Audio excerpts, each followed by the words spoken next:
El ejercicio que se nos plantea es la resolución del cálculo del factorial de un número utilizando un esquema recursivo. Empezaremos por ver un planteamiento general y luego diferentes versiones del algoritmo.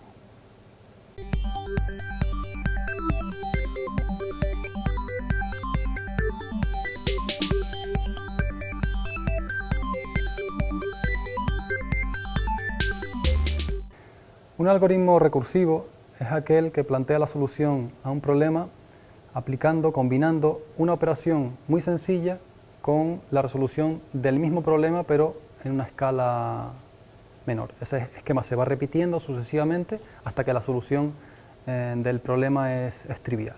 Vamos a ver si ese esquema es trasladable al ejercicio que tenemos planteado. Voy a hacerlo con un ejemplo. El factorial de 4 se obtiene como el producto de 4 por 3 por 2 y por 1. En este caso, pues 24. Lo que tenemos que observar aquí es que esas operaciones podrían verse como la combinación de un producto por esta serie de productos que precisamente corresponde al factorial de 3. Luego el problema quedaría expresado en estos términos. Factorial de 4 sería 4 por el factorial de 3 y aquí podemos volver a hacer exactamente lo mismo. El factorial de 3 puede verse como una combinación de una operación elemental por el mismo problema, en este caso de 2 y así sucesivamente hasta llegar a la solución trivial, que es que el factorial de 0 es la unidad. En el caso general lo plantearíamos de la siguiente forma. La fórmula general es que el factorial de n se puede obtener como n multiplicado por el factorial de n menos 1. Y luego tendríamos el caso base, la condición de finalización, la condición de terminación, que es que el factorial de 0 es igual a la unidad. Trasladaremos ahora este esquema a las implementaciones algorítmicas.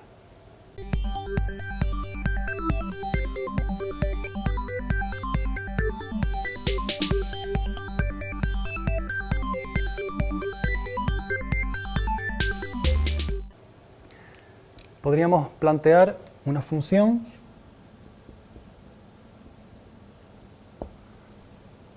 factorial que tome un único argumento de entrada y a partir de ahí pues aplicaríamos las condiciones para ver si estamos en el caso general o en el caso base. Si n es mayor que 0, entonces aplicaríamos la fórmula general, que consiste pues, en devolver el producto de n por el factorial de n menos 1. Si no es así, estamos en el caso base y devolveríamos 1. Terminamos aquí el sí y cerraríamos la función.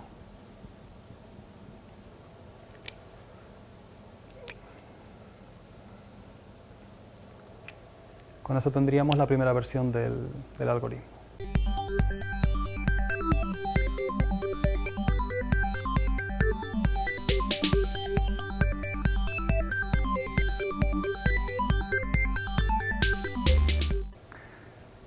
Supongamos ahora que queremos tratar un caso especial y es aquel en el que se nos pidiera calcular el factorial de un número negativo. Eso debería dar un error.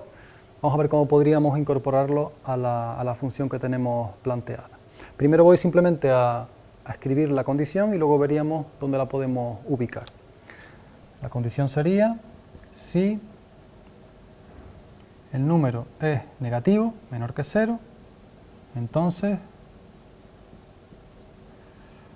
yo voy a escribir un mensaje de error, por ejemplo. Se podría devolver también alternativamente un valor negativo y aquí terminaríamos con el fin sí.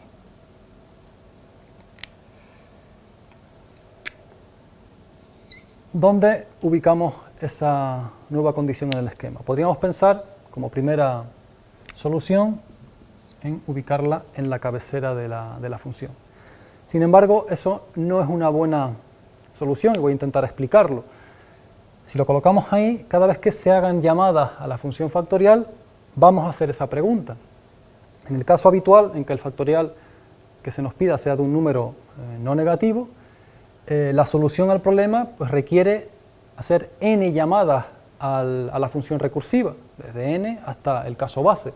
Para cada una de esas llamadas estaríamos haciendo una pregunta de forma innecesaria, porque si ya en la primera comparación nos da que el número sobre el que estamos trabajando no es negativo, no tiene sentido volver a repetir esa misma pregunta de forma reiterada. Luego, esa no sería una buena solución. ¿Qué es lo que tenemos que hacer? Utilizar una estrategia habitual cuando se programan algoritmos recursivos, y es que las condiciones que se presenten con mayor frecuencia, las situaciones que se presenten con mayor frecuencia, tienen que ser abordadas en primer lugar dentro del código, puesto que estamos hablando de un código que se ejecuta múltiples veces. Y hay que ubicar en las zonas más alejadas del algoritmo, zonas posteriores, pues aquellas condiciones que aparezcan con menos frecuencia, como es la que estamos tratando aquí. Concretamente, lo que tendríamos que hacer sería utilizar esa pregunta en el si no del condicional principal. De manera que modificaríamos nuestro código, preguntaríamos si estamos en el caso base. Si el número es negativo, devolveríamos error, y si no, devolveríamos 1. Sí.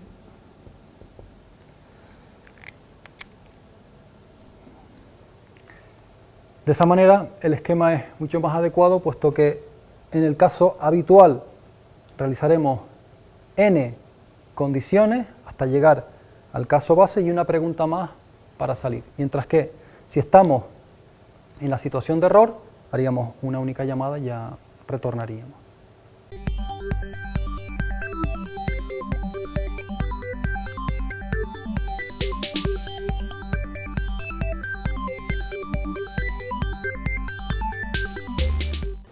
Hemos visto que la solución al problema se basa en detectar que la serie de multiplicaciones se puede descomponer realmente como un producto simple por el mismo problema del factorial, pero en este caso sobre el número entero anterior.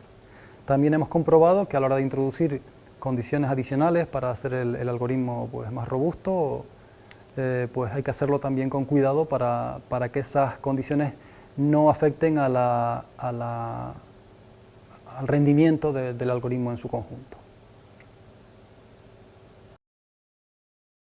Universidad de Las Palmas de Gran Canaria, Vicerrectorado de Calidad e Innovación Educativa.